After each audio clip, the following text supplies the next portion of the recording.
Welcome to the Java Cafe, Java fan.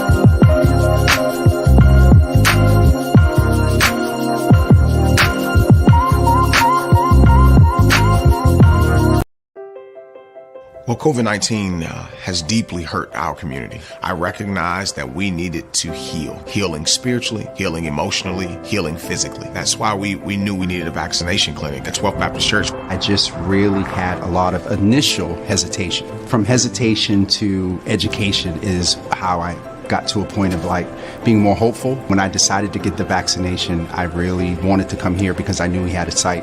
I was one of the first people, when I was afforded the opportunity to be vaccinated, to be an example myself. The vaccination will definitely change life. I want to get back to a life where I can be around my family and friends. With every vaccination, we're one step closer to hope. Join us, get vaccinated. Have hope. Your phone connects you to your family, your friends, your work. It keeps you up to date about the world around you. So why not use it to keep you and your loved ones safe? Now you can. Mass Notify can alert you to possible COVID-19 exposures right on your smartphone. It's anonymous and secure, and your location is never tracked. We're not out of the woods yet, so even if you're vaccinated, Mass Notify is a tool for you. Help Massachusetts reopen safely. Add your phone to the fight. Visit mass.gov/massnotify.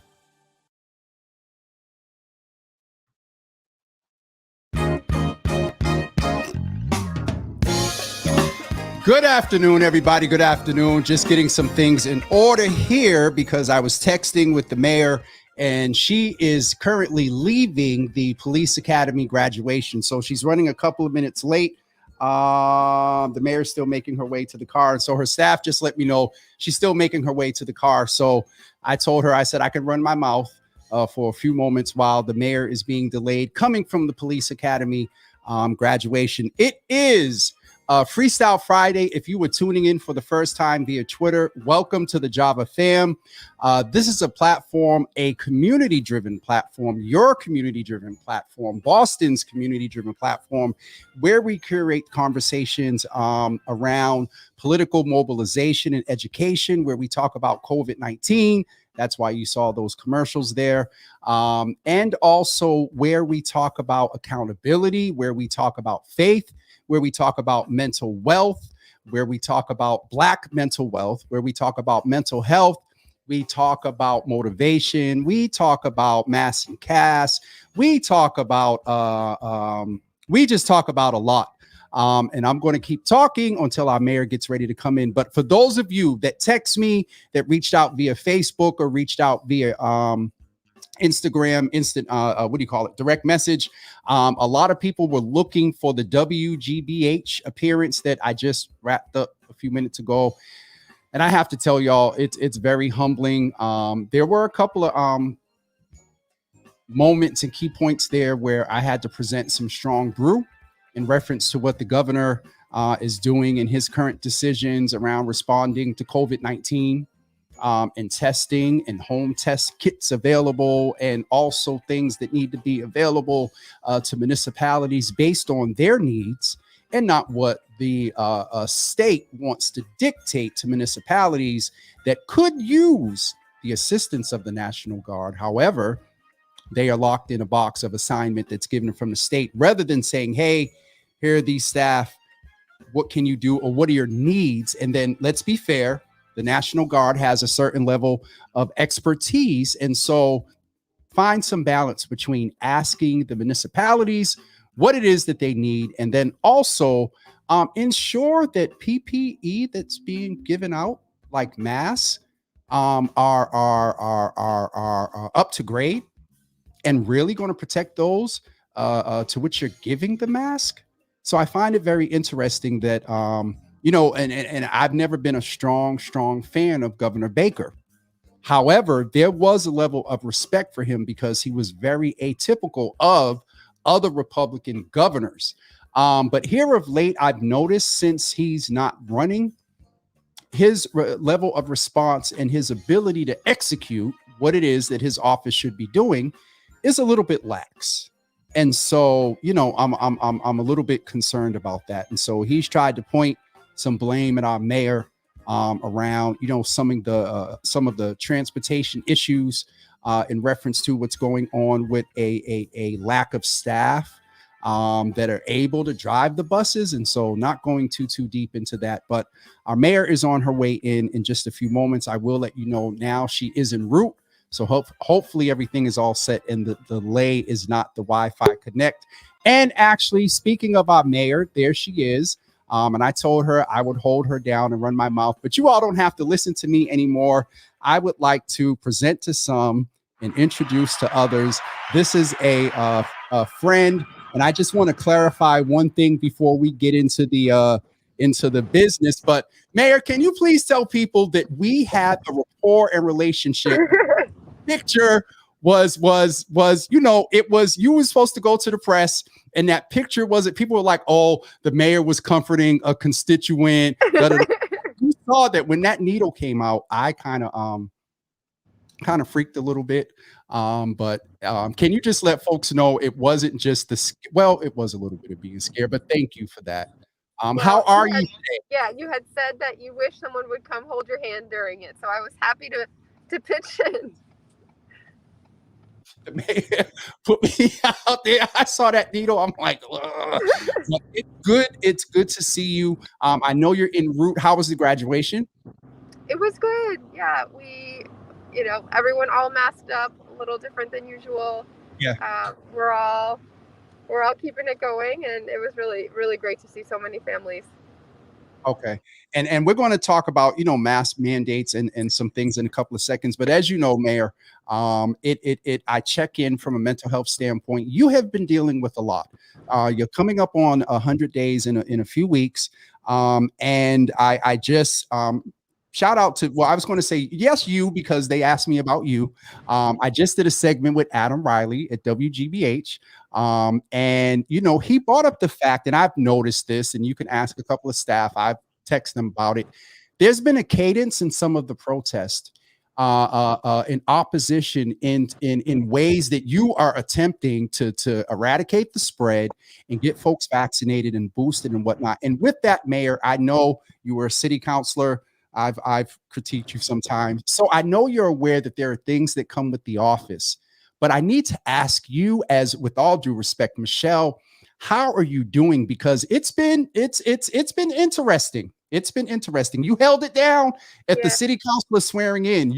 By your cadence, you couldn't tell what was going on outside. But how are you doing? Yeah, I mean, I am, and I wouldn't say this on any other show, but this is the space where I bring my full self, and I'm feeling a little run down. You can hear it in my voice. I'm kind of losing my voice a little bit. It's been a busy week. We had inauguration on Monday. It was possibly the shortest inauguration because we were outside in 20-degree weather. There were protesters disrupting this moment for city councilors, especially our new councilors and their families and friends. And it was incredibly personal. Some of the chant, and again, that was my third time directly being protested by this particular group on this issue, right? Whether it was at the press conference when we first announced it, or at a roll call at a police station when I was greeting folks before the holidays. So at that point, I was sort of like, bring it on. We're charging ahead no matter what. But it is tough these days. People are, I think we're in a time when folks are generally scared and worried. Feel the stress of feeling confused, right? Where are we supposed to be done with this virus? Now all of a sudden it's back. It's Omicron. There's a new variant. It just feels like it goes on and on and on. You can't get out of it. And I think that's really wearing on all of us. So I try not to take any of it personally. But you can already hear, I'm like, whether or not my mind and my heart is like, we're still going, my body's like, you gotta slow down a little bit. So you do, and I notice, because some even on your team have encouraged and been supportive and whatnot, and others have pushed me into this media thing. I get, your schedule, and I noticed that there were a few days that you, a couple of days rather, that you didn't have any public events, and as much as some of us will credit you for quote unquote page out of Menino, you're everywhere. You do need to take the time. And so as a friend, please, do that. And as much as I said, can the mayor come on? And this time we want to say that you reached out because you wanted to have a conversation about the mandate. And I will move into that in 1 second, but I would be remiss if I did not ask you, Mayor, you are the first female mayor. You are a woman of color. And well, following Mayor Janey. Following Mayor Janey. Thank you. Thank you. You are, let me clarify. You are the first elected female mayor of color. And with all due respect to our wonderful Mayor Kim Janey, I'll move into the mask mandates and whatnot. The reason you're here, but there's a cadence, Mayor, that is very interesting. Some signage and some things, and I just, you can say yes or no and give commentary at whatever level you're comfortable. Because when I heard you say at B3, when you said you're at a point now, well, bring it on, you're still moving on. I enjoy that cadence from you. But what is your response to the question? There's a level of racism and misogyny that I've observed, Mayor, that is not right. Period. Not just in this situation, but just in its existence, both of them themselves. Do you think that undercurrent rather? Yeah, and we are just now, yesterday marked 1 year since the violent insurrection.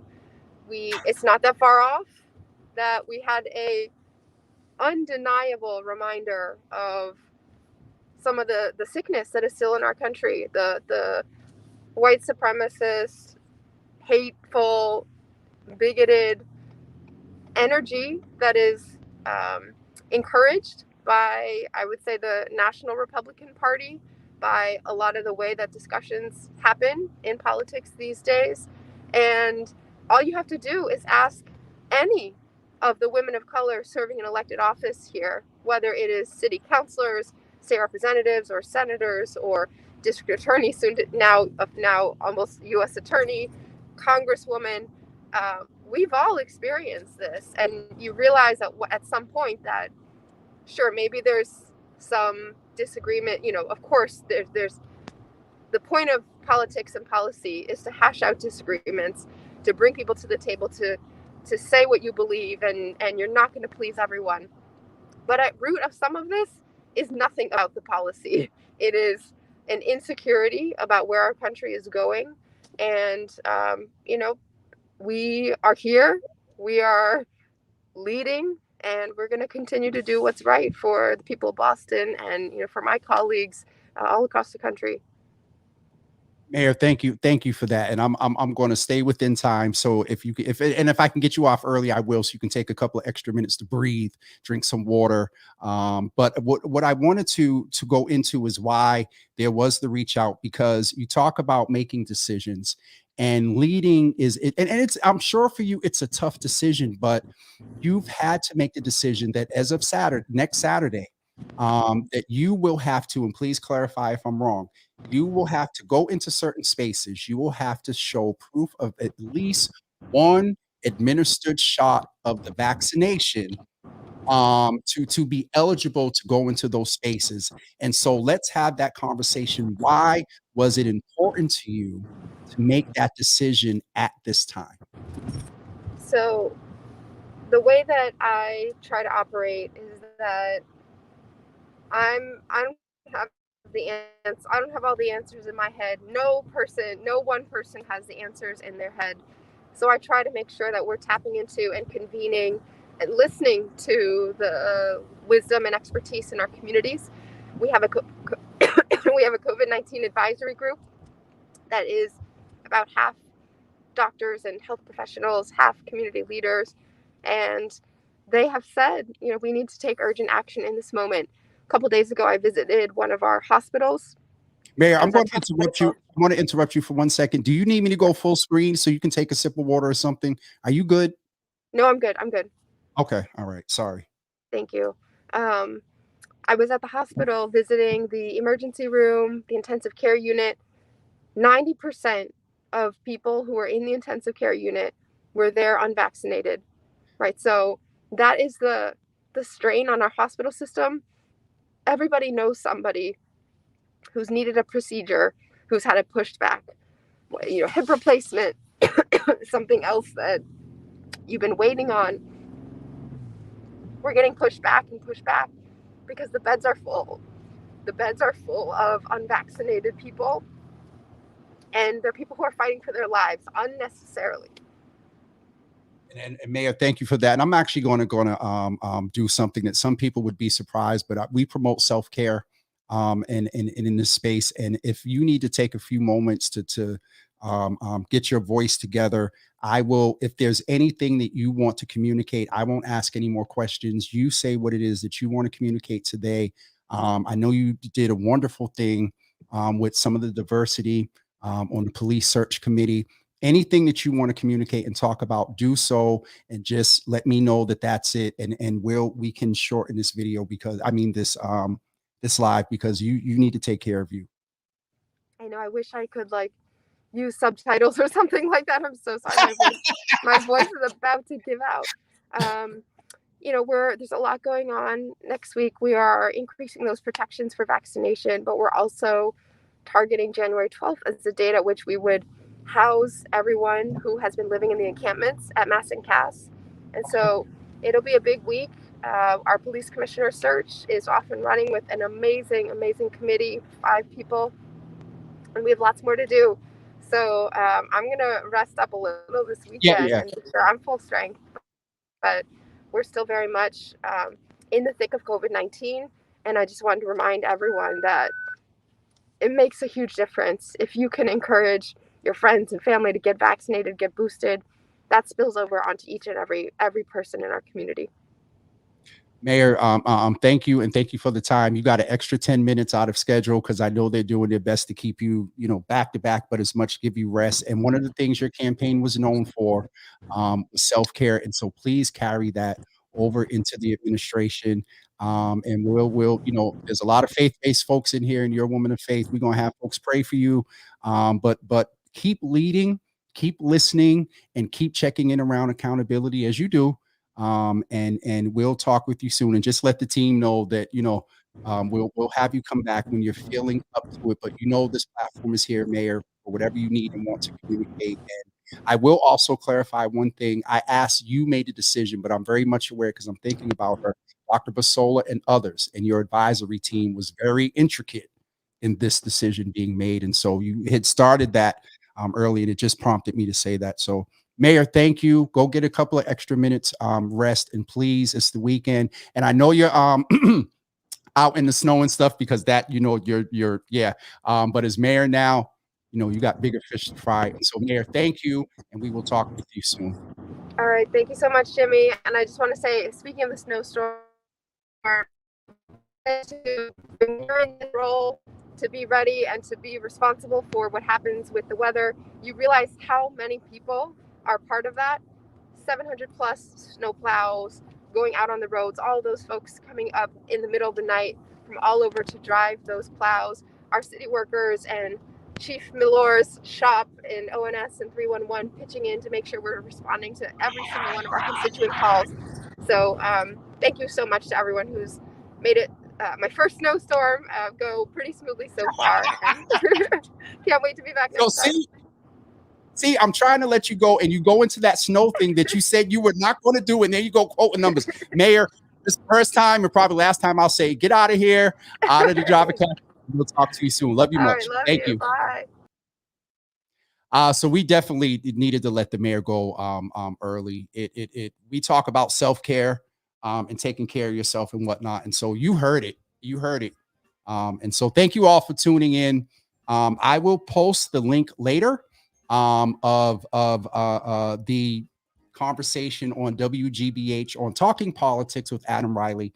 I'll put the link up. If you are new in the Java Cafe, make sure on Twitter and on Facebook, you go follow, like the page. I have to say that there's an interesting number difference between those that like the page and those that follow. And it's just interesting to me, but I don't Could mean something. I don't know. But do me that favor and go like the page. Pretty soon the website is coming up and you will be able to go get merchandise, hoodies, mugs, Java with Jimmy mugs. And so I know that I'll get a text if I don't say that from the team. And so anyway, and thank all of you for your patience this week. Those of you that have been introduced to Tay that's handling the schedule and me and whatnot. Thank you for that. And I have to say a shout out to my good friend and brother, manager, Newt Johnson. Happy birthday, brother. We celebrate you, sir. Thank you for all the support. Hopefully I haven't added a couple of grades to your old self. That's it for me, everybody. We are back in the Java Cafe on this Monday at 9 a.m. for Mental Health Mondays. Thank you so much for tuning in today, and I will talk with you soon. Thank you, and have a great and wonderful weekend. And remember, as the mayor says, check on your neighbors and stay warm, and we shall talk with you soon. Peace.